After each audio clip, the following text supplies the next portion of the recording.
Bienvenue dans le podcast Rendez-vous. Je m'appelle Jean-Christophe Leblévesque, ma raison d'être est de créer du lien. C'est pour ça que j'ai lancé la méthode Rendez-vous pour permettre aux pros de se connecter entre eux. Mon micro est ouvert, viens me raconter ton histoire, ton métier, un coup de gueule, un coup de cœur, une anecdote, une demande, bref, à toi de jouer. Aujourd'hui, je te propose d'écouter Amaury Tardier de la société Rentimo à Nantes. Une belle rencontre avec un multi-entrepreneur de seulement 24 ans. Salut Amaury. Salut Jean-Christophe. Merci de répondre à mes questions. Aujourd'hui, on va parler de quoi ? Écoute, merci à toi de m'avoir invité. Et puis, si j'ai bien compris, on va parler un petit peu du parcours qui est le mien sur le sujet plutôt investissement immobilier, entrepreneuriat. Aujourd'hui, tu as 23 ans, tu es rentier, c'est ça ? Qu'est-ce que ça veut dire, rentier ? Alors, j'ai un tout petit peu plus, parce que c'est vrai qu'on s'est pas vu, je crois, mais j'ai eu mon anniversaire entre-temps. Donc, je viens d'avoir 24 ans. Qu'est-ce que ça veut dire ? En fait, c'était mon objectif au départ, c'était de vivre de mes investissements immobiliers, parce que je me suis, je savais pas trop quoi faire au départ. Mon père m'a toujours expliqué qu'il fallait que j'investisse dans l'immobilier, et donc je me suis dit qu'il fallait que je le fasse, en sachant que après mon lycée, je ne savais pas trop quoi faire. Donc c'est pour ça que j'ai investi dans l'immobilier, et je suis devenu en effet assez rapidement. Alors rentier, je sais pas, mais en tout cas, j'avais un objectif d'avoir une récurrence financière mensuelle que j'ai obtenue. Et en fait, je me suis rendu compte que ça me passionnait beaucoup plus que simplement investir dans l'immobilier.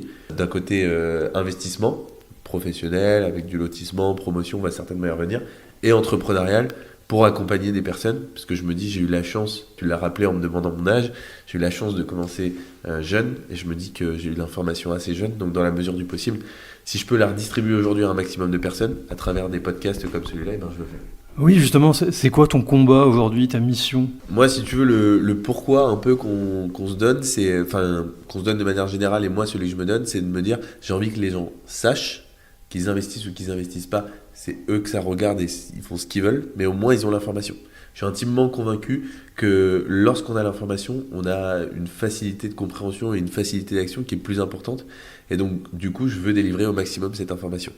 Et c'est pour ça d'ailleurs que j'ai créé ce que j'ai appelé Ecosystema, et donc qui a pour vocation d'accompagner un petit peu dans cette démarche d'investissement immobilier, qui utilise un peu ce que j'ai fait, à savoir l'investissement locatif et l'investissement dit professionnel, donc avec une société qui s'appelle Together, sur le lotissement, de la promotion, pour expliquer que finalement si je l'ai fait, tout le monde peut le faire dans le sens économique du terme, c'est-à-dire que j'étais étudiant au moment où j'ai réalisé tout ça, et donc finalement quasiment tout le monde a une situation financière qui est équivalente à la mienne, sinon meilleure. Alors il peut y avoir des personnes, tu vois, j'ai des personnes qui m'ont contacté pour que je les aide, et il y a un monsieur qui m'a marqué qui avait moins 60 000 euros sur ses comptes, qui avait des dettes à hauteur de 60 000 euros. Donc là, dans ce cas-là, il est en effet plus important de régler la situation financière avant de parler d'investissement immobilier. Et donc j'ai cette partie Together. Après j'ai les réseaux sociaux. Donc là, ce qu'on fait aujourd'hui, tu vas certainement diffuser, je suppose, sur LinkedIn, peut-être sur des plateformes de podcast, peut-être sur YouTube.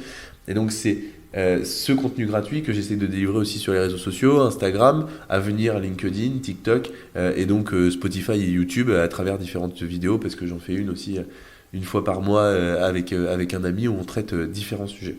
Donc ça, je le fais gratuitement parce que pour moi c'est important, c'est un peu l'éducation que j'ai reçue.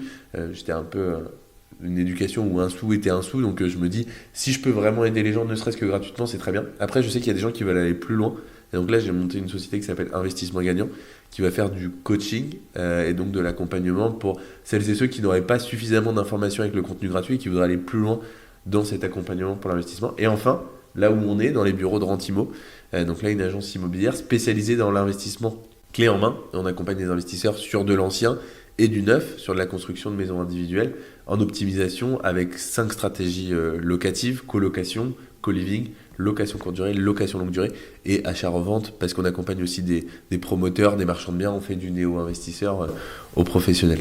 Alors on va passer un peu de temps ensemble, on va essayer de comprendre qui tu es, ce que tu fais, pourquoi tu en es arrivé là aujourd'hui, quelle est un peu ta mission, ta raison d'être professionnelle. Ouais.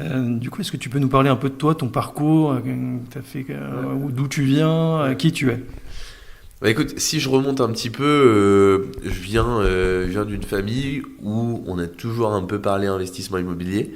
D'un côté en le vendant avec mon père, et d'un autre côté en ayant peur plutôt avec ma mère, parce qu'elle est chargée de contentieux dans un office HLM, donc elle voit toutes les personnes qui ne payent pas les loyers. Et puis d'un autre côté, il y avait mon père qui lui voulait investir. Et mes parents, ils n'ont jamais investi dans le locatif, mais ils m'ont toujours dit de le faire. Et du coup, ils m'ont un peu, je dirais, détruit, sans s'en rendre compte probablement, ces barrières mentales. Tu vois, ces choses qui finalement paraissent peut-être abstraites, mais le sont très concrètement, en tout cas pour moi, pour la simple et bonne raison que j'ai aucun problème à investir plusieurs centaines, sinon millions d'euros sur des projets. Vraiment, ça ne me fait pas ni chaud ni froid, mais quasiment, je le fais avec pas mal de pragmatisme. Mais par contre, quand il s'agit sur l'immobilier, quand il s'agit d'investir, tu vois, en bourse, sur des crypto-monnaies, dès que je mets 1000 euros, eh ben, je suis pas en panique, mais tu vois, ça me stimule beaucoup plus. Alors que les sommes d'argent sont quand même tout à fait différentes. Donc c'est pour dire que je pense, en tout cas personnellement, qu'il y a vraiment, de par ton éducation, une situation qui est plus favorable pour toi pour investir par la suite. Et c'est aussi un peu le combat, j'y reviendrai après, que je mène aujourd'hui en voulant accompagner un maximum de personnes pour essayer, peut-être pas de casser ces barrières mentales, parce que je pense que c'est parfois difficile, surtout pour certaines personnes, mais en tout cas les accompagner dans la démarche, pour essayer peut-être de passer ensemble, j'aime bien cette image, ou avec d'autres personnes, mais en tout cas donner l'information pour que les personnes puissent se sentir peut-être davantage capables pour le faire, parce que je peux comprendre que ça soit difficile au départ. Et puis accompagner aussi, aider des professionnels, ou simplement investir avec des professionnels sur des sujets plus pro, on y reviendra peut-être, type lotissement, promotion immobilière, ou même marchand de biens, avec l'agence immobilière, on accompagne aujourd'hui pas mal de ces professionnels-là. Donc du coup, moi, si tu veux, j'ai grandi dans cet écosystème-là, sans reprendre le nom de l'écosystème que j'ai créé à côté. Tu as grandi où? Dans quelle ville? Ouais, alors moi j'ai grandi, j'ai commencé, enfin, première partie de ma vie jusqu'à mes 10 ans à Orléans. Et après, j'ai déménagé tous les 6 mois. Donc je suis allé à Toulon. Je suis revenu à côté d'Orléans, dans une ville qui s'appelle Saran. J'ai habité à Chaingy. J'ai rabité à Orléans. Après, on est venu vivre en Bretagne. J'ai habité à Radon, à Vannes, à Ploërmel, à Moron, à Lille, à Nantes. Plus j'en oublie maintenant, à Pluvigné, à Obono. Enfin, les personnes vont peut-être pas connaître toutes ces villes-là, mais en tout cas, vraiment, je crois que j'avais calculé, on a déménagé 17 fois. Et mes parents, en fait, en déménageant ce nombre de fois, puis dans un laps de temps assez court, tu vois, j'ai changé de collège et de lycée un certain nombre de fois. Donc, du coup, je trouve que ça fait vraiment beaucoup grandir. Et aussi, un autre truc, c'est que, du coup, j'ai vu que mes parents, quasiment systématiquement, ils achetaient et revendaient, ou alors ils faisaient construire et revendaient, et ils gagnaient plus d'argent en faisant ça de manière involontaire, parce qu'en fait, c'était juste les opportunités d'emploi que mon père pouvait saisir, ou même parfois ma mère. Et donc, du coup, ce qui nous faisait qu'on déménageait, mais de fait, ils gagnaient plus d'argent en faisant de l'achat-revente ou de la construction-vente sans le vouloir, que leur salaire annuel. Et donc là, je me suis dit, en plus de ce que mon père me disait, il y a probablement quelque chose à faire. Donc je m'y suis intéressé très sérieusement à partir de 15 ans, en regardant des vidéos YouTube. C'est vrai que je viens d'une génération où il y a quand même beaucoup de contenu sur Internet, ce qu'on essaye de faire aujourd'hui. C'est pour ça que je suis hyper content de pouvoir redonner l'appareil aujourd'hui. Et donc du coup, du contenu YouTube que j'ai vraiment beaucoup visionné, du contenu sur Internet, lire des livres, etc. Et puis quand j'ai eu 18 ans, j'ai fait, à partir de 17 ans, j'ai fait mes premières visites. Et puis à 18 ans, premier achat d'une maison individuelle, puis une deuxième, puis une troisième, puis une quatrième, etc. Constitution de 2 SCI, opération de construction-vente, opération d'achat-revente d'un appartement, réalisation là d'un lotissement de 31 lots. À quel âge? 24 ans. Là, j'ai 24 ans et j'ai commencé à 18 ans. Donc ça fait... T'as commencé à 18 ans. Ouais, premier achat, ouais. Donc ça fait... ouais, ça va faire 6 ans, tu vois, déjà. 6 ans que... Entre 5 et 6 ans, on va dire... je venais d'avoir 19 ans quand j'ai acheté mon tout premier bien de signature d'acte authentique. Mais j'ai commencé vraiment les recherches parce que j'ai eu énormément de galères. Je sais pas si tu veux qu'on en parle, mais pour trouver le premier bien, au début, j'ai cru que c'était impossible d'acheter. J'avais 18 ans, je me suis dit, c'est pas possible. On a eu un acheteur qui n'était pas le seul... un vendeur qui n'était pas le seul vendeur. Là, le gars vendait auprès d'une agence, mais ils étaient 3 héritiers. Et ils n'avaient pas fait le boulot de recherche des héritiers. Donc en fait, il s'est avéré qu'au bout de quelques semaines, ça a capoté. Après, j'ai eu une préemption, le truc qui arrive jamais. La mairie qui s'est positionnée à notre place. On a eu un vendeur qui ne voulait plus vendre. Enfin, on a eu vraiment beaucoup de galères. Et finalement, au bout d'un moment, on a tellement cherché. Je dis on parce que du coup, mon premier associé, ça a été mon père. Alors ça, tu peux nous en parler, c'est pas commun d'être associé quelque part avec son papa. Bah ouais, parce que en fait c'était d'abord je pense que mon père il voulait le faire, il était content qu'on le fasse tous les deux, puis en fait on s'entend hyper bien, tu vois, on est quand même vachement d'accord sur plein de sujets. Bon, c'est probablement parce que c'est lui qui m'a éduqué, ça facilite les choses. Mais non, mon père il m'a vraiment incité à le faire, et donc du coup ça paraissait logique que ça soit le premier associé avec qui je travaille. Après, j'ai pas continué uniquement avec mon père pour la simple et bonne raison qu'il avait pas, En fait, il n'avait pas le même appétit que moi sur l'investissement immobilier. Vous n'avez pas le même profil investisseur, c'est ça? Alors, on va avoir un profil investisseur un peu similaire, mais simplement, lui, il va vouloir y aller peut-être plus step by step. Là où moi, à un moment donné, j'ai voulu accélérer, et lui m'a dit, bah écoute, si tu veux continuer, trouve-toi d'autres associés, parce que moi, je vais faire une pause. Parce que ça prend du temps, parce que tu vois, au début, c'était nous qui faisions les travaux nous-mêmes, etc. Donc, c'était vraiment pas mal de temps investi. Et mon père, il m'a dit, bon, on n'a pas le même âge, etc. Il m'a dit, moi, tu vois, là, pour l'instant, ce qu'on a fait, ça me va bien, je vais mettre en pause, et puis on verra pour repartir. Puis maintenant, il me tanne pour qu'on investisse ensemble. Donc ce binôme que tu formais à l'époque et que tu continues peut-être de former avec ton père, comment les rôles étaient répartis? Alors, moi, j'étais plus sur la partie recherche de biens, recherche d'opportunités, recherche de locataires à l'époque, et je dirais gestion du projet, gestion du locataire ensuite, et mon père sur la partie travaux. Voilà comment les rôles étaient répartis. Bah, ça se passait comme ça. On a acheté la première maison et un immeuble directement parce que, en fait, on en avait tellement marre d'avoir des galères pour acheter une maison, etc., que finalement, on a fait 2 offres en même temps sur 2 projets différents. Et là, hasard des choses, les 2 ont été acceptés en même temps. Et c'est une maison qu'on a encore et 2 appartements qu'on a encore d'ailleurs aujourd'hui en novembre 2022 au moment où on fait ce podcast et qui sont amortis parce que c'est des rendements particuliers vu que j'ai investi en zone rurale. Tu vois, la première maison, ça fait souvent un peu ça surprend, mais quand je l'ai acheté, on l'a acheté 18 000 euros net vendeur. Donc tu vois, ça reste hyper compétitif en sachant qu'elle est louée 500 euros par mois. Bah, du coup, tu l'amortis hyper vite. Et l'immeuble, il nous a coûté pour 2 appartements 30 000 euros au total. Et il est loué. Alors maintenant, vu que je m'en occupe plus, c'est une agence qui s'en occupe. J'avoue que je sais plus trop, mais je crois que c'est 360 et 400 euros par mois les appartements. Ces deux-là, je crois qu'ils doivent être loués ce prix-là. Tu vois, c'est pareil, c'est des opérations qui sont très rentables. Pas très lucratif puisque de fait le montant investi est pas énorme mais très rentable. Moi, j'ai 40 ans, toi t'as presque 20 ans de moins, un peu. Et est-ce que du coup tu fais partie de... Alors moi je fais partie de la génération qui a vu le web arriver, qui a dû se former pour s'acclimater à ces nouvelles technologies. Toi t'es né avec. Ouais. On entend beaucoup des personnes de ton âge qui disent que elles ont tout appris sur le web et que l'école, c'était pas forcément ce qui leur a plus apporté. Ouais. 20 ans avant, c'était à peu près la même chose quelque part. Ouais. Quel est ton rapport, toi, justement sur ton parcours scolaire? Ouais. Qu'est-ce que tu as fait et est-ce que ça te sert concrètement aujourd'hui? Ouais, c'est une bonne question. Alors, du coup, c'est vrai que je l'ai pas détaillé, mais du coup, j'ai commencé à investir et en parallèle, évidemment, tu as raison de le souligner, puisque j'ai terminé les études là, en juin de cette année, juin 2022, donc il y a encore peu de temps. Donc moi j'ai fait un parcours, j'ai fait une classe préparatoire pendant 2 ans. Donc j'ai fait une première année à Lille et une deuxième année à Rennes. Dans quel domaine? Économie. J'étais pour les écoles de commerce, classe préparatoire aux grandes écoles, classe préparatoire HEC, hautes études commerciales, ou aux études de commerce d'ailleurs, mais l'un des deux. Et en fait j'ai fait ma première année à Lille, puis ma deuxième année à Rennes. Pourquoi ce changement? Pour la simple et bonne raison que j'ai pas été pris à Rennes la première année et que Lille ça faisait très loin et que malheureusement l'internat fermait le week-end, donc c'était galère. Donc c'est pour ça que je suis revenu, mais Lille ça a été une super expérience. Franchement, s'il y a des Lillois, les gens à Lille c'est pas qu'un cliché, vraiment ils sont top. Et après je suis revenu à Rennes et puis parce que je voulais aussi investir dans l'immobilier, c'était plus facile géographiquement d'être à côté. Et ensuite je suis allé à Audencia. Donc c'est l'école de commerce de la ville de Nantes. J'ai fait un parcours classique, grande école, et j'ai fait double majeur, entrepreneuriat et business développement. Puis à côté, j'ai monté différentes structures, celles dont on parlait au tout début. Tu fais aussi partie des jeunes là, qu'on voit émerger sur les réseaux sociaux, qui en plus étaient entrepreneurs pendant leurs études. Ouais, exactement. J'ai lancé... Alors, plutôt investisseur durant les études et sur la fin du parcours entrepreneur. Parce qu'au début, c'était vraiment ce qui m'a alimenté le plus et comme je l'ai dit, c'était mon éducation. Et aujourd'hui, l'investissement me plaît beaucoup, mais l'entrepreneuriat permet d'autres choses que l'investissement ne permet pas. Et puis l'investissement immobilier, il y a beaucoup d'inertie. Donc si on veut s'occuper au quotidien, c'est vrai que compléter avec de l'entrepreneuriat, je trouve que c'est vachement intéressant. Donc c'est pour ça que j'ai cumulé les deux. Et pour répondre à ta question, parce que je ne l'occulte pas, comment je vois l'éducation aujourd'hui? Alors, il y a un gars qui est pareil sur les réseaux sociaux, qui je crois qu'il a un nom de plus que moi. Théo Lyon, il s'appelle, et il est plutôt très intéressant.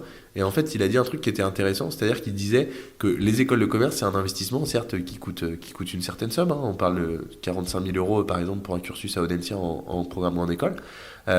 Mais en fait, c'est un investissement qu'on voit qui est plutôt à moyen et long terme, parce qu'à court terme, c'est difficile d'avoir des retours sur investissement intéressants. On apprend des choses, mais en effet, tu as raison de le dire. Aujourd'hui, si tu te donnes les moyens, tu peux trouver ces informations sur Internet. Moi, je l'ai dit, la formation, en tout cas immobilière, je ne l'ai pas suivie dans mon cursus, puisque de fait, c'est un cursus commercial et pas un cursus orienté immobilier. Par contre, là où ça devient complémentaire, c'est que, et tu vois, je le vois, tous mes potes qui sont en train de sortir d'école, ils me renvoient des messages et ils me disent: Salut Amaury, j'ai envie d'investir dans l'immobilier, comment on fait? Et en fait, tous les potes que j'ai à Audencia ou les personnes qui me connaissent de près ou de loin vont dans les années à venir avoir des postes avec des responsabilités, des moyens financiers probablement importants. Et donc, du coup, eh ben, ça sera probablement plus facile ensuite pour faire du business par la suite, tu vois, pouvoir travailler avec eux pour les accompagner sur de l'investissement immobilier. Parce que du coup, alors peut-être que le terme est pas bon, c'est peut-être prétentieux, mais tu vois, vu qu'il y en a pas beaucoup qui font de l'investissement immobilier en école, du coup c'est peut-être un peu pour certains en tout cas une forme de référence en disant bon bah si je veux faire par exemple de l'informatique, je vais voir telle personne, si je veux faire ça, et si je veux faire de l'immobilier, en l'occurrence je vais voir Amaury parce que je sais que ça le passionne depuis longtemps, parce que moi j'en parle depuis des années, donc voilà, je pense qu'à court terme, pour l'instant, pour être tout à fait transparent, je vois pas trop l'intérêt de l'école, si ce n'est la reconnaissance sociale quand même, tu vois. Tu sens bien que quand tu parles et que tu dis tu as fait une école comme ça, il y a quand même une forme peut-être de respect qui peut ne pas y avoir malheureusement pour des personnes qui ont fait d'autres parcours scolaires ou qui sont arrêtées plus tôt. Donc ça c'est vrai que c'est quand même agréable. Et après, je pense que dans une vision moyen ou long terme, il y aura peut-être un intérêt différent que je trouverais par rapport le fameux réseau dont tout le monde parle. Je pense qu'on en bénéficie, mais toi d'ailleurs, tu as fait aussi une école de journalisme. Je ne sais pas si tu as vu ça. Est-ce que tu as pu en bénéficier un peu plus tard de ce réseau-là, mais en tout cas, voilà, c'est l'analyse que j'en ai aujourd'hui sur le sujet. J'aurais aimé te dire que oui, mais c'est pas le cas. Bon. Oui, alors sur le côté contenu, du coup, quand même, ça t'a apporté ces études pour toi, vraiment, à l'heure où on parle, il faut vraiment mettre à fond le focus sur l'auto-formation, les vidéos YouTube. Moi, je pense que c'est en forgeant qu'on devient forgeron. Donc, en tout cas, dans ma manière de fonctionner, la meilleure façon pour que j'apprenne, c'est que je fasse. Malheureusement, aujourd'hui, je trouve que le système scolaire, pour beaucoup en tout cas, c'est très dans la théorie et pas trop dans la pratique. Et donc, c'est difficile. Qui plus est, tu vois, tu te retrouves. La réalité aujourd'hui des écoles, c'est que en plus maintenant, ils font. Tu vois, hier, on a une personne en alternance chez nous et l'école organisait un événement hier soir. Du coup, on y allait. Et en fait, ils expliquaient que selon les études qu'ils avaient fait, ce qui me paraît tout à fait normal, les étudiants demandaient à être de plus en plus en cours à distance. Donc ils voulaient la moitié des cours à distance et la moitié. Donc ils ont proposé un programme. Alors, je ne sais plus exactement les termes, mais je crois que c'était moitié-moitié, cours à distance et cours en physique. Mais en fait, la réalité, c'est que, enfin, moi je l'ai vu en étant étudiant, parce que du coup, jusqu'à il n'y a pas si longtemps que ça, j'étais étudiant, c'est que les cours à distance, il n'y a pas grand monde qui écoute, en réalité. Et les cours en physique, aujourd'hui, il y a tellement d'attractions avec les réseaux sociaux que certains profs qui peuvent être charismatiques et qui peuvent dégager quelque chose arrivent à capter l'attention quand ils demandent de fermer les ordinateurs et d'éteindre les téléphones la plupart du temps.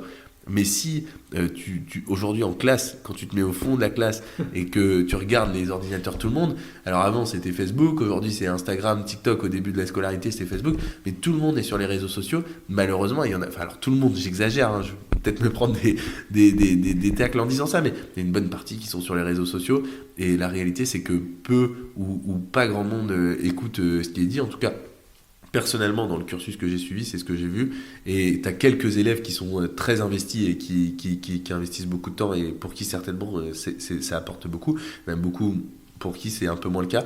Moi, je faisais plutôt partie des personnes qui étaient au fond de la classe et dans ce cas-là, plutôt sur la partie Audencia. Par contre, je dois admettre que la classe préparatoire a été pour le coup une super formation parce que ça m'a permis vraiment de progresser en orthographe, en syntaxe, en langue, anglais, espagnol. Et dans beaucoup de domaines, et donc ça a été super intéressant, mais encore faut-il se donner les moyens et vraiment travailler beaucoup, ce qui a été le cas me concernant pendant 2 ans, parce que je partais de très très loin, tu vois, je crois que j'avais eu 12,2 au bac, donc ce qui est correct, mais ce qui n'est pas exceptionnel, qui plus est j'ai fait un bac technologique, donc qui est censé être un petit peu plus accessible qu'un bac général. Et la moyenne à Audencia, je crois que pour rentrer, c'était 16,6 au bac, tu vois. Donc j'ai quand même bien charbonné pour y arriver, quoi. Alors aujourd'hui, tu es à la tête de 3 projets d'entreprise. Tu as 3 entreprises aujourd'hui. Quelles ont été un peu... 4, ouais. 4, ok. Ouais, parce que quelle a été la genèse de ces différents projets? Comment tu as lancé ça? Est-ce que tu as fait des études de marché? Où tu as eu l'idée?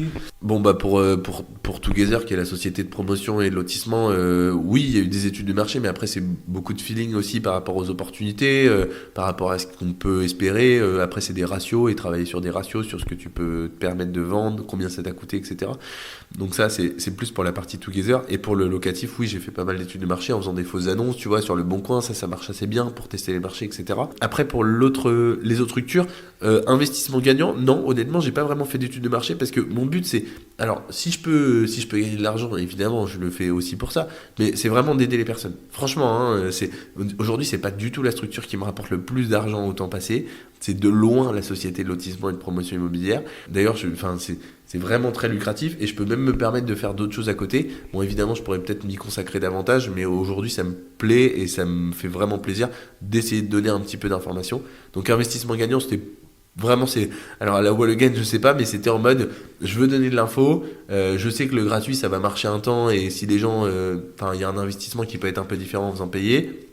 Donc si je peux filer un coup de main, et tu vois, je suis hyper content. J'ai commencé le 1er mai de cette année sur cette société-là. J'ai une personne là en coaching, elle va peut-être se reconnaître si elle voit la vidéo, qui a investi dès la 2e séance. Enfin, incroyable, elle avait pas investi avant, etc.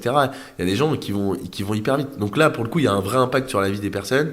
Et ça me fait plaisir. Donc là, pour le coup, plutôt opportunité d'aider, enfin la volonté d'aider. Et Rentimo, oui, alors là j'ai réfléchi à un modèle différent, c'est parce qu'en fait je sais que j'ai envie d'avancer dans le lotissement, dans la promotion immobilière, dans ces sujets-là d'investissement immobilier.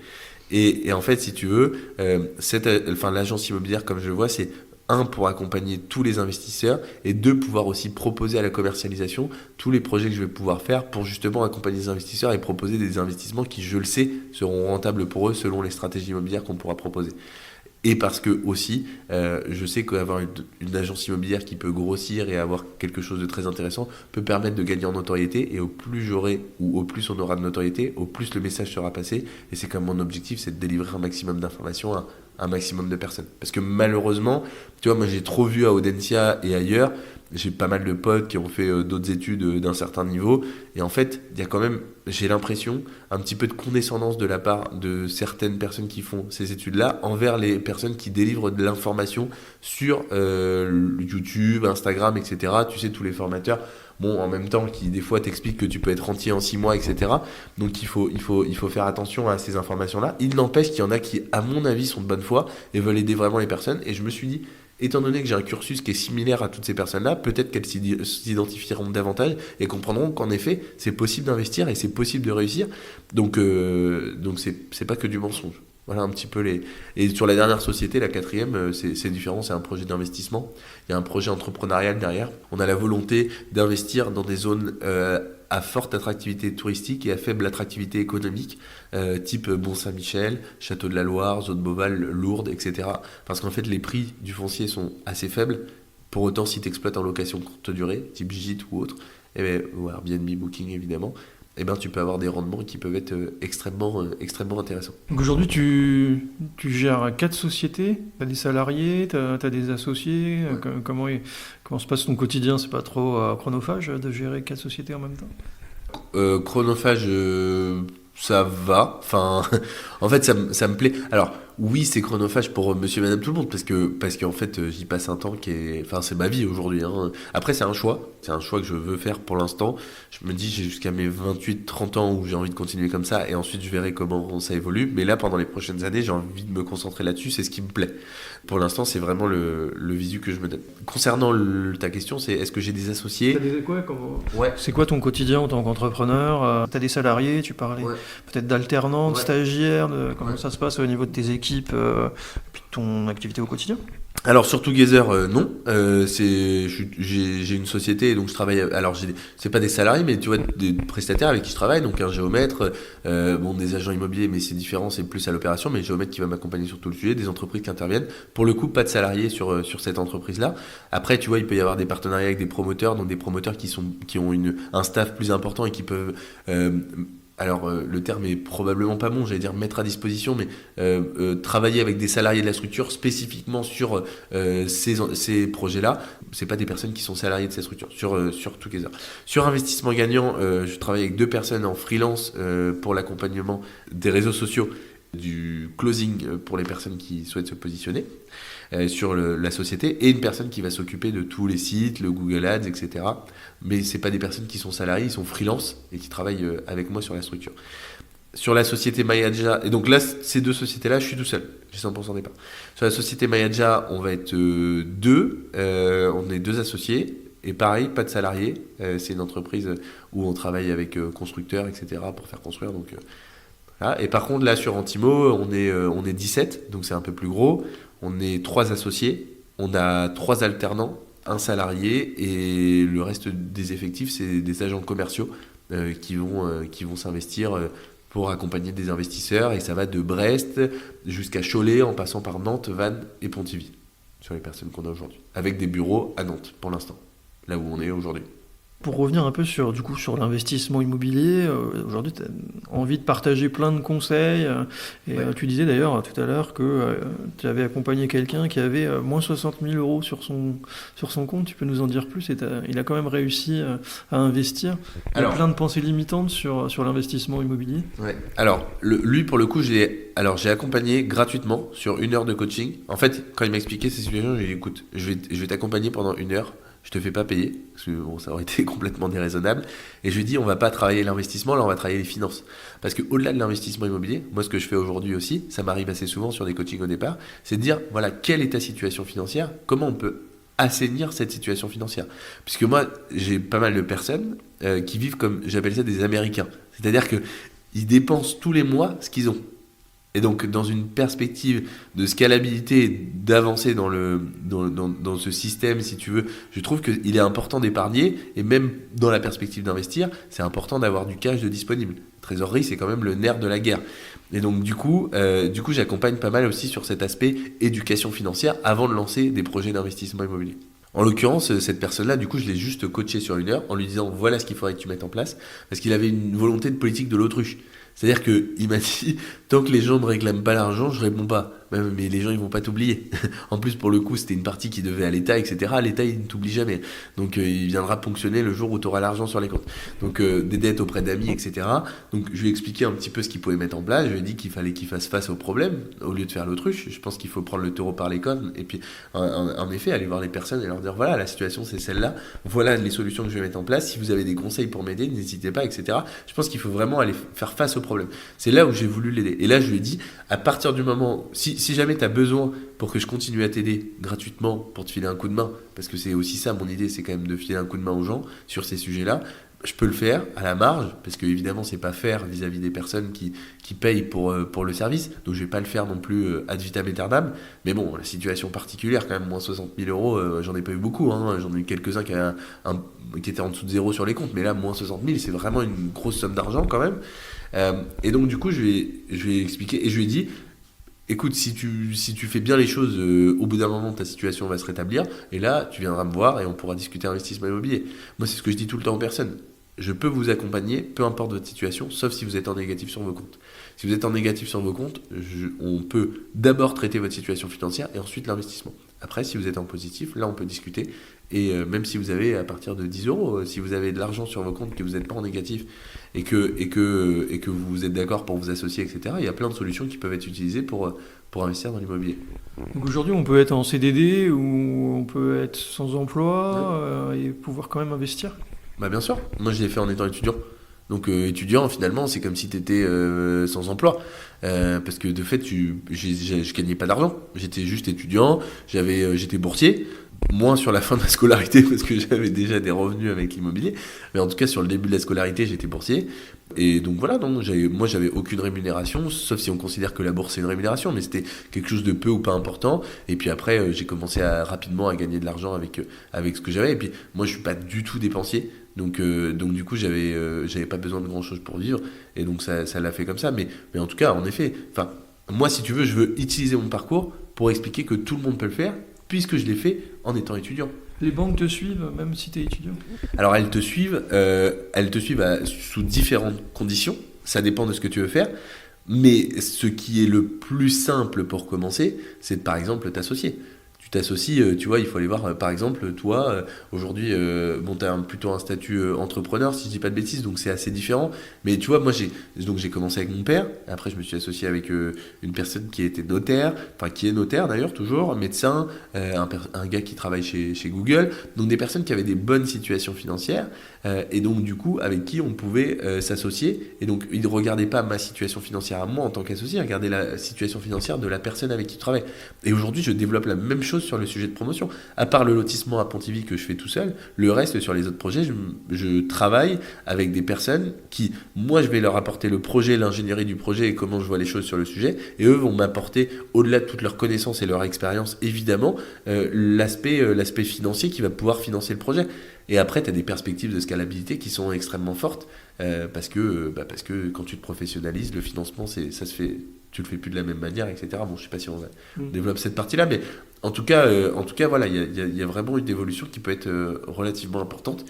Et l'association est pour moi l'une des solutions quand tu commences pour commencer l'investissement immobilier, peu importe ta situation financière. Trouver un associé, le bon associé, c'est pas forcément facile. T'as fait comment, toi, pour les trouver, ces associés qui ont permis finalement d'atteindre tes objectifs? Parce que des fois, il peut y avoir des brouilles, ou alors ça colle pas.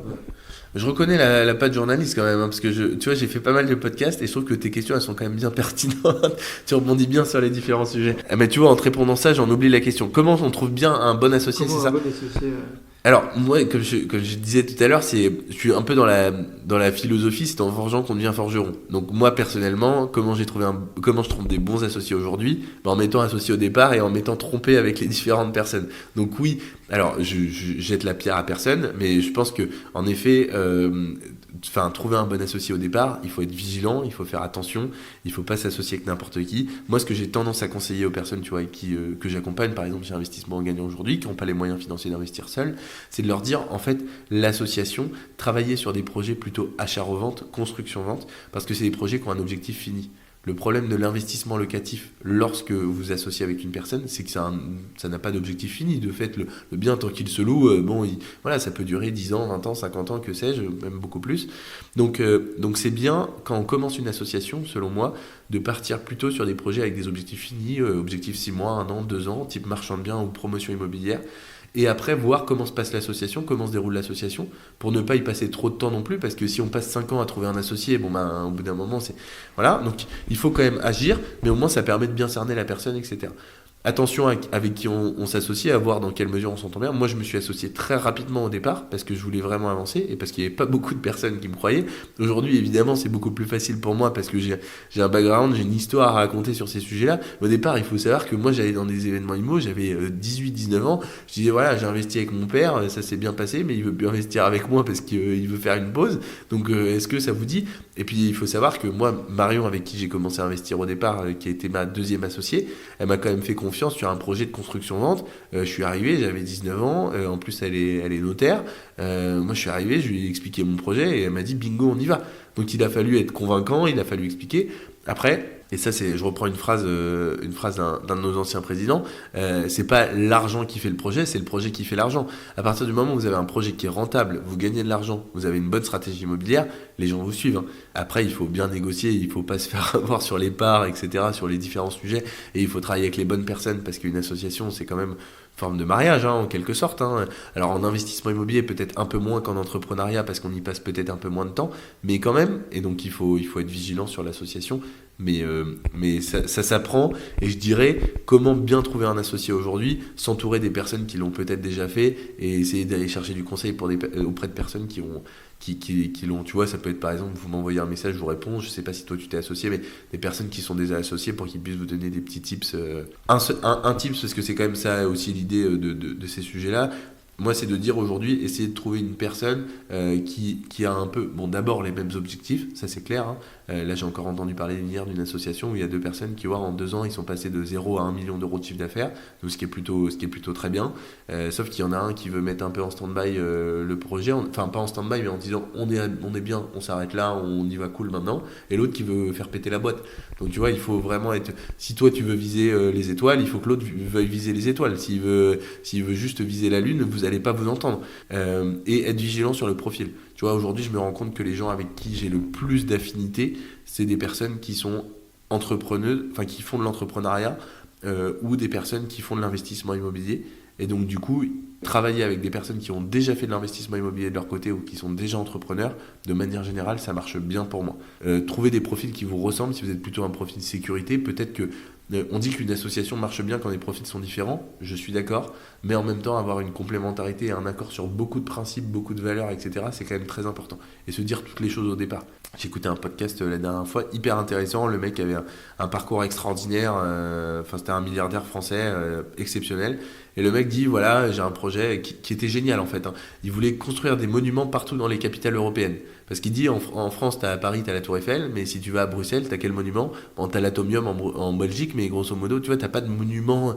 Et donc, du coup, lui, son objectif, c'était celui-là. Donc, moi, je trouve que le projet était génial, mais je lui ai pas écrit. Bon, d'abord, je sais pas s'il allait me répondre, mais peu importe. Sur le principe, je lui ai pas écrit. Parce qu'en fait, pendant le podcast, je me suis dit, ça va pas matcher.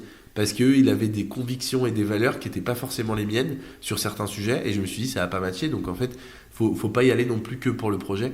Il faut y aller aussi pour les personnalités. Ton jeune âge n'a jamais été un frein pour toi, une barrière? On t'a jamais reproché d'être trop jeune et donc pas crédible? Si, clairement, c'est évidemment. Alors, ça va faire rigoler des personnes parce qu'ils vont se dire, putain, il a que 24 ans, il dit ça, mais plus j'avance dans l'âge, plus c'est facile. Je me rends compte que, en effet, le fait d'être jeune, alors, c'est à la fois une opportunité parce que du coup, j'en joue. Tu vois, en expliquant un petit peu, du coup, que je suis jeune, que j'ai fait ça, donc du coup, ça permet un petit peu d'attirer aussi des profils. Mais en même temps, au départ, quand t'as rien fait et que t'es jeune, c'est vachement difficile. Parce qu'aujourd'hui, vu que j'ai fait quelque chose, c'est beaucoup plus facile à vendre. Mais quand t'as 18, 19, 20 ans, que t'as plein de projets et que tu sais que ça va marcher en plus, t'espères que ça va marcher, mais que les personnes te font pas confiance. Oui, moi je me suis pris, pour avoir un oui, j'ai dû prendre cinquantaine de portes, facile.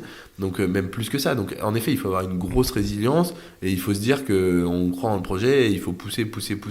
Il faut le prendre en opportunité, mais quand on commence, c'est vraiment c'est difficile. Et attention à pas non plus trop avancer trop vite au risque de se perdre. Moi j'ai quand même eu la chance d'avoir mon père qui était là. Et c'est aussi un peu, tu vois, ce que je me dis aujourd'hui avec Rentimo ou Investissement Gagnant, ou même les contenus sur les réseaux. L'idée, c'est de prévenir et de dire, prévenir plutôt que guérir, parce que quand on achète un bien et qu'on se retrouve un peu dans la panade, on peut en guérir, mais ça peut vite être compliqué. Si on prévient et qu'on explique comment il faut faire et comment il faut bien le faire, c'est mieux. Et aujourd'hui, moi, je me vois un peu comme un parachute pour des jeunes qui veulent sauter en investissement immobilier. Je serai pas tout le temps là pour les aider. Il est possible qu'ils puissent se casser une jambe parce qu'ils atterrissent trop vite, mais en tout cas, moi, je serai là pour les guider et ils en meurront pas parce que je serai là pour essayer un peu les aider. Tu vois ce que je veux dire? Ça vient d'où cette volonté que t'as l'air d'avoir vraiment au plus profond de toi, chevillée au corps, là, d'aider les autres? Écoute, je sais pas trop, c'est peut-être me dire qu'en fait j'ai eu la chance d'avoir l'info hyper jeune et en fait je me dis aujourd'hui je fais ce que je veux de ma vie, quasiment, je suis hyper content, j'ai trop de potes et du coup j'extrapole un peu en me disant que c'est le cas de plein de personnes qui sont malheureux dans ce qu'ils font, pour autant qui ont fait des super parcours scolaires, qui ont suivi un peu, et je trouve que le système nous vend des choses. In fine, on les a pas forcément. Tu vois, j'ai tendance à dire, par exemple, et c'est pour ça que je veux essayer de délivrer de l'info, pour dire il y a d'autres parcours possibles. Il n'y a pas que celui qu'on vous vend.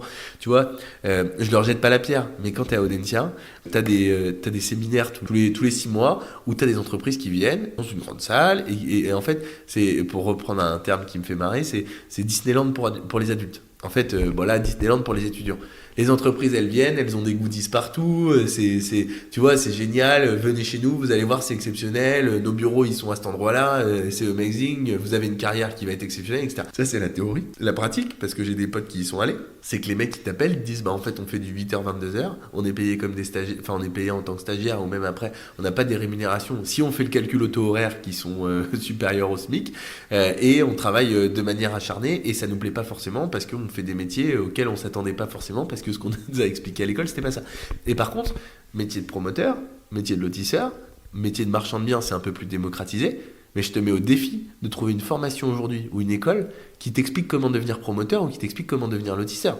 Aujourd'hui, ça existe pas ou peu, tu vois. Il y a personne qui t'explique ça. Et pourquoi? Moi, j'ai fait en étant un lotisseur. Bon, là, je suis peut-être sur une autre piste, mais j'ai appelé des lotisseurs. Je leur ai dit, est-ce que vous pouvez m'aider? Je me lance, est-ce que vous seriez d'accord? Ah bah non, on est concurrents. Tu vois, il y a une sorte d'omerta un peu sur ces sujets-là. Alors, au fur et à mesure que je commence un peu à... Et puis il y a des gens quand même qui sont hyper cool, il y a des gens hyper jeunes qui veulent filer un coup de main, qui veulent s'associer, faire des projets. Donc tout le monde n'est pas comme ça, hein, attention, loin de là.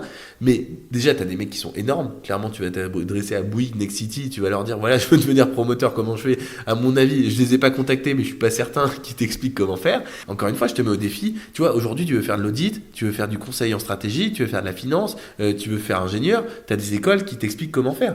Et pour devenir salarié dans ces structures, et dans ce cas-là, ton chemin est tout tracé. Et en plus de ça, on t'attire, on t'explique, enfin voilà, on va te dire c'est génial, etc. Ou même pour plein d'autres métiers. Mais pour ces métiers-là, t'as rien, en fait, ou en tout cas pas que je sache. Et donc, si tu veux vraiment tendre vers ces métiers-là, qui peuvent être des métiers quand même extrêmement rémunérateurs et qui peuvent être des métiers extrêmement passionnants, t'es presque obligé d'aller défricher toi-même et de te faire ton nom toi-même. Et puis par contre, une fois que ça avance, bah là, tu vois, hier matin, je suis allé voir un autre terrain avec Vumer, un truc. Je me suis dit, quand j'y étais, tu vois, hier sur le terrain, je me suis dit, putain, et en face, ces mecs, c'était des gros lotisseurs du secteur. Ça y est, on commence à arriver sur ces sujets-là. Quand ils te disent les deux personnes qui sont passées avant toi et les deux personnes qui visitent après toi, tu te dis ça y est, alors j'y suis pas, mais je commence à connaître un petit peu ces projets et être dans le même temps. Tu vois, je visite en même temps qu'eux ces projets-là, donc je commence à avoir le réseau pour, mais ça fait entre guillemets que 5-6 ans, mais c'est déjà beaucoup où j'y suis tous les jours. Il y en a qui mettent évidemment beaucoup plus de temps, d'autres qui mettent moins de temps, mais quand tu le fais par toi-même, c'est vrai que c'est éminemment difficile. Il faut, comme je le disais tout à l'heure, beaucoup de résilience, beaucoup de volonté, et peut-être qu'un parcours scolaire ou un parcours éducatif serait le bienvenu pour ces projets-là. Et donc, aujourd'hui, j'ai pas les moyens, pas le temps, et peut-être pas la volonté de monter une école sur le sujet, peut-être plus tard, mais donc je le fais à travers ces formations, coaching, pour celles et ceux qui sont les plus motivés et qui veulent être accompagnés sur ces projets-là. Parce que vu que je suis passé par là, en effet, je peux ouvrir des portes plus facilement, donner des contacts. Tu vois, par exemple, je vais donner un exemple très concret. Le lotissement que je fais là, j'ai mis 3 mois à trouver le géomètre. J'en ai rencontré plein, j'étais en période d'incertitude, je savais pas à qui passer, etc. Là, maintenant que j'ai le géomètre avec qui je travaille, bah, j'ai trouvé le lotissement. Hier, j'ai appelé. Il m'a dit, tu m'envoies telle pièce. Je lui ai envoyé toutes les pièces. Et il m'a dit, t'inquiète pas, demain matin, je te fais un mail. Et puis, je te dis quel faisait, combien ça coûte, etc. Donc, tu gagnes un temps de dingue. Tu as une vitesse d'exécution qui est beaucoup plus rapide. Mais il faut l'avoir, ce réseau-là. Il faut le constituer. Et peut-être qu'une école pourrait aider à ça. Donc, avis à celles et ceux qui veulent monter une école. Je pense qu'il y a un gros sujet là-dessus. Alors le temps passe, je pense qu'il y a les salariés de l'équipe de Rentimo qui va rentrer et qui va un peu, il va un peu vouloir récupérer ses locaux, ce qui est normal. Encore 2 questions, on a encore le temps. C'est quoi ton top 3, top 5 erreurs que tu as pu pratiquer, connaître dans le milieu de l'investissement?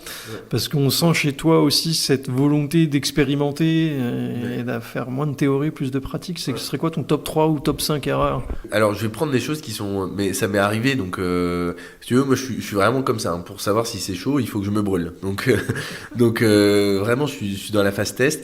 Donc je dirais, le pas cher, ça peut coûter cher. Donc ça, c'est une de mes erreurs. C'est de vouloir partir, tu vois, je parlais de la maison à 18 000 euros. Bon, celle-là, en l'occurrence, ça l'a fait. Mais potentiellement, c'est des opérations qui peuvent coûter cher.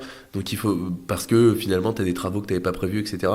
Donc attention à ça. Attention à ne pas partir sur du trop low cost. Ça a été une des erreurs que j'ai pu faire. Aujourd'hui, j'essaie de travailler différemment parce que c'est une éducation où je disais un sou est un sou. Aujourd'hui, j'essaie vraiment de réfléchir différemment et de pas travailler, tu vois, toujours au moins cher. Parce que le prix se justifie souvent, pas toujours, mais souvent. Et donc, du coup, il faut faire attention à ça. Donc, première erreur, je dirais, c'est d'aller chercher un peu tout le temps le moins cher, ce que j'ai fait au départ. Aujourd'hui, que je ne fais plus, parce que en tout cas, ça m'a pris du temps. Ça m'a pas coûté fondamentalement énormément d'argent, mais ça m'a pris du temps. Deuxième grosse erreur, pareil, hein, une erreur assez classique, mais une erreur humaine, c'est-à-dire travailler avec les mauvaises personnes. Pas forcément les associer parce que globalement je suis assez content même si ça n'a pas toujours été parfait, je pense qu'une association ça vit, donc forcément t'as des hauts, t'as des bas, mais plutôt tu vois une personne que j'avais pour autant je l'aime beaucoup, mais il m'a foutu un bordel sans nom dans mes locations, donc j'ai travaillé à un moment donné avec une personne qui a qui m'a mis en difficulté. Bon, heureusement maintenant c'est réglé, mais avec des locataires. Donc ça a été voilà, bien s'entourer des bonnes personnes. Et ça va dans la continuité de la première phrase, c'est-à-dire ne pas prendre le moins cher, parce que ça peut vous prendre, à défaut de vous coûter cher, en tout cas vous prendre beaucoup de temps. Troisième erreur que j'ai, c'est ne pas avoir investi plus d'argent plus tôt sur des sujets type réseau. C'est-à-dire que quasiment à chaque fois que j'ai mis de l'argent sur des sujets réseau, rencontres, etc., où j'ai rencontré du monde, et ben en fait ça a démultiplié ces sujets-là. Tu vois, typiquement, les petits génies de l'immobilier où tu étais ambassadeur, t'en as eu pour. Enfin, c'était 20 € l'entrée, c'est ça? Quelque chose comme ça? Exactement, ouais, c'était ça. Bah, grâce à ça, je t'ai rencontré. Aujourd'hui, on fait un podcast et une vidéo. Potentiellement, demain, sur les réseaux sociaux, ça pourra permettre de rencontrer d'autres personnes. Tu m'as gentiment présenté une autre personne qui va peut-être nous aider à aller chercher des fonds, chose dont on peut avoir besoin aujourd'hui. J'ai rencontré Bruno Boulque-Mascaret. Je crois que tu connais. C'est lui qui nous a mis en relation, tout à fait. Voilà. Mais du coup, on s'était croisés. On s'était pas parlé à cette soirée-là, mais on s'était croisés. Il y avait tellement de monde. Ouais. Il y avait vraiment du monde, mais en tout cas, j'ai croisé Bruno. Donc, tu vois, hier soir, j'ai donné une conférence à Gîtes de France. Donc c'est Bruno qui nous a introduits. Bruno, il m'a fait rencontrer un architecte. Il m'a fait rencontrer tellement de monde, alors que ça fait 3 semaines. Tu vois, j'ai mis 20 € au départ. J'ai mis 80 € dans l'UNPI à l'époque, l'Union nationale des propriétaires immobiliers. C'est une association. J'ai mis 80 € pour l'adhésion. Ça m'a permis d'avoir 2 associés et avoir une alternance. Enfin, en fait, c'est des sujets comme ça où ça, c'est un peu ma troisième erreur, c'est de me dire, à un moment donné, j'ai été justement éduqué dans ce sens-là à faire attention aux dépenses, donc c'est très bien, mais ça a des limites. Et tu vois, par exemple, quand j'étais au lycée, je voulais tellement pas dépenser d'argent, que mes parents dépensent d'argent, que du coup, j'ai continué le lycée avec la calculatrice collège. Tu sais, tu passes à une calculatrice lycée, et t'as des nids. Enfin, je veux dire, une calculatrice collège par la suite, c'est quand même. Enfin, la calculatrice lycée, si elle existe, c'est pas pour rien, quoi. Sauf qu'elle coûtait 80 € à l'époque, je dis, ah, c'est hors de question, on n'achète pas ça, ça sert à rien. Et donc, je dis pas que c'est la. Mais tu vois, en maths, mes notes, elles se sont effondrées parce que du coup, j'arrivais plus à suivre la cadence. Donc, j'ai eu un. Voilà, ça m'a fait évoluer peut-être d'une manière différente dans mon parcours scolaire. Je dis pas si c'est mieux ou moins bien, mais en tout cas, voilà, je pense qu'il faut pas hésiter des fois à mettre un petit peu d'argent avec parcimonie, parce que sinon on se retrouve à dépenser un peu n'importe comment et il faut faire attention. Mais il faut pas hésiter à investir un peu d'argent. Ok, juste une dernière question. Là, on a fait un peu le point sur ta vie professionnelle, ce qu'elle est à l'instant T. Comment tu te vois dans 4 ans? Tu évoquais tes 28 ans tout à l'heure. Comment tu te vois dans 15 ans, dans 20 ans? Alors, dans 4 ans, écoute, j'aimerais bien qu'on refasse un podcast et que tu me dises... Avec grand plaisir. où est-ce que j'en suis, et j'aimerais te dire que du coup j'ai rempli ce que je me dis aujourd'hui, c'est-à-dire que j'ai gagné en notoriété, que ça me permet de distribuer encore plus l'information auprès de plein de personnes, de pouvoir donner des conférences, de pouvoir intervenir. Ça, vraiment, ça me plairait énormément d'aller distribuer un maximum l'information, toujours en travaillant sur ma personne, en disant, en fait, je l'ai fait en étant étudiant, donc normalement, vous pouvez le faire. Donc, en tout cas, je peux vous filer un coup de main, aller voir des vidéos que j'ai fait sur YouTube, etc., pour essayer de chercher de l'information. Enfin voilà, vraiment, j'aimerais beaucoup faire ça, en tout cas de le faire de plus en plus. J'ai la chance de vraiment intervenir de plus en plus sur des vidéos YouTube, etc. Donc, si je peux le faire encore plus, ça me ferait vraiment plaisir. J'aimerais bien avoir, là tu vois, on a une vraie réflexion sur la dimension écologique et sociale. J'aimerais vraiment que le modèle sur lequel je travaille aujourd'hui de promotion immobilière intègre un enjeu écologique et social vraiment important, que j'arrive à produire de la promotion immobilière avec cet enjeu-là respecté, avec un impact carbone qui soit proche de zéro. Aujourd'hui, on réfléchit à la compensation, tu vois, en plantant des arbres par exemple, ou même il y a un sujet sur la spiruline, mais j'aimerais bien demain qu'on ait trouvé une solution peut-être plus concrète, où on continue la promotion, on continue ces sujets-là, parce qu'il y a un enjeu social évident, avec un accroissement de la population. Cette semaine, on a dépassé les 8 milliards de personnes sur Terre, donc ça c'est évident, il y a une croissance, il y a une évolution, changement climatique, donc il va y avoir de plus en plus de personnes qui vont arriver en France, donc en fait il va falloir loger ces personnes-là. Ça, force est de le constater qu'on va être obligé de le faire. La rénovation, ça passe par là, c'est clair. Malheureusement, je pense que ce sera insuffisant, et donc là, il va falloir trouver des solutions pour continuer ces sujets-là, ces sujets de construction, sans qu'on ait un impact environnemental qui soit trop fort, et qu'on règle véritablement ce sujet-là. Donc ça, c'est vraiment un sujet. J'aimerais bien te dire dans 4 ans, écoute, j'ai trouvé une solution pour avoir un impact carbone proche de zéro, avoir un enjeu prix compétitif, et que en plus on loge un maximum de personnes, ce serait génial. Et puis sinon, dans 4 ans, j'aimerais te dire que du coup, on a des entreprises qui sont fleurissantes et que tout fonctionne pour le mieux.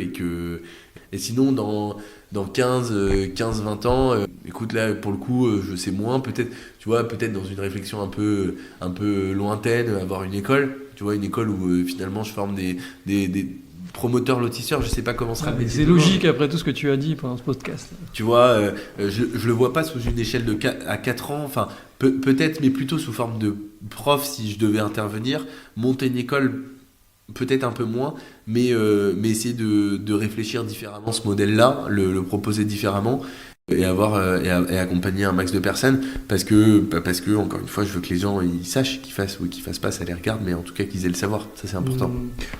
On va peut-être pas en parler, mais juste j'imagine que tout ce qui est crypto-monnaie, revenus passifs, tunnels de vente, t'as aussi exploré ces aspects-là. Ouais, tout à fait. Après, pour être tout à fait honnête avec toi, je me suis planté à chaque fois. Vraiment le sujet qui m'a le plus réussi, c'est l'immobilier. Moi j'ai fait de la crypto, j'ai fait du trading, j'ai fait tous ces sujets-là. À chaque fois ça m'a pas réussi. Donc et en plus en fait tu vois le problème de ces sujets-là, c'est que je le fais un peu avec peur parce que du coup j'ai peut-être pas eu ces barrières mentales qui ont été cassées, ce dont on parlait au départ. Et donc finalement, vu que ces barrières mentales n'ont pas été cassées pour moi, je le fais avec difficulté, avec un moins fort pragmatisme, et du coup je mets des sommes d'argent petites sur probablement les mauvaises choses. Enfin, s'il y a un truc qui m'a réussi, j'ai investi sur la FDJ, ça a bien marché. Mais sinon, le reste, non, ça n'a pas fonctionné. Donc, moi, je trouve que c'est génial. D'ailleurs, je dis pas à tout le monde qu'il faut faire de l'immobilier, mais je dis que, de manière générale, si c'est pas l'immobilier, si c'est la bourse ou autre chose, c'est important. Et je terminerai juste là-dessus, parce que je l'ai dit, tu vois, à Audencia, je suis intervenu cette semaine, je réinterviens d'ailleurs tout à l'heure. Aujourd'hui, le revenu, il y a une vidéo qui a été assez virale, qui était extrêmement intéressante. C'est-à-dire que tu as un pot de colle avec une feuille au-dessus. Et on part du postulat que la feuille, c'est toi, par exemple Jean-Christophe. Le pot de colle, c'est le revenu de ton travail. Partons du postulat que tu sois salarié ou quelqu'un d'autre est salarié. Donc du coup, tu as un pot de colle qui tient cette feuille qui est toi. Sauf que si ce pot de colle tombe, autrement dit, tu es licencié ou tu souhaites partir de ta structure, toi, non pas tu tombes, mais progressivement, la feuille descend parce que tes revenus financiers vont baisser. Si par contre, tu as 4 pots de colle par exemple, c'est-à-dire un revenu de la bourse, un revenu du travail, un revenu de l'immobilier, un revenu des crypto-monnaies, et bien finalement, si ton revenu du travail tombe, alors certes, la feuille elle va un petit peu pencher, parce que du coup tu vas perdre un petit peu en revenus, mais tu vas pas tomber, parce que tu auras d'autres revenus qui te permettront de gérer. Et c'est vraiment ça la philosophie que j'ai aujourd'hui, c'est de me dire, aujourd'hui en école, tu vois, c'est ce que je leur ai dit à Audencia, je leur ai dit, essayez de réfléchir différemment, parce que malheureusement ça on va pas vous l'apprendre ici. Au moins vous avez de revenus de sources financières différentes, au plus vous êtes dépendant d'un système, et au moins vous êtes libre de pouvoir faire ce que vous voulez. Et moi je veux vraiment donner cette liberté aux gens, donc voilà, c'est pour ça que j'incite toutes celles et ceux qui veulent investir à s'y pencher fortement. Merci Amaury pour ce témoignage pendant presque 1 heure où on a échangé ensemble. Tu nous as parlé de ton parcours. Rendez-vous peut-être dans 4 ans. J'aurai 44 ans, tu en auras 28, ouais. Et on fera le point. Écoute, avec grand plaisir, ou même avant si tu veux, hein, j'aime bien, je fais des points, là j'ai un podcast, on essaye de faire un point, je crois que c'est 1 fois par an, donc peut-être avant, mais sinon au plus tard dans 4 ans, j'espère. Merci beaucoup de m'avoir reçu. Merci à toi. À plus tard. Pour contacter Amaury Tardier, adresse-lui un email à tardier.am@gmail.com. Pour participer à l'émission, adresse-moi un email à bonjour@jean-christophe-leblevec.fr. Merci d'avoir écouté ce nouvel épisode du podcast Rendez-vous. Pense à t'abonner pour ne pas manquer les prochaines émissions.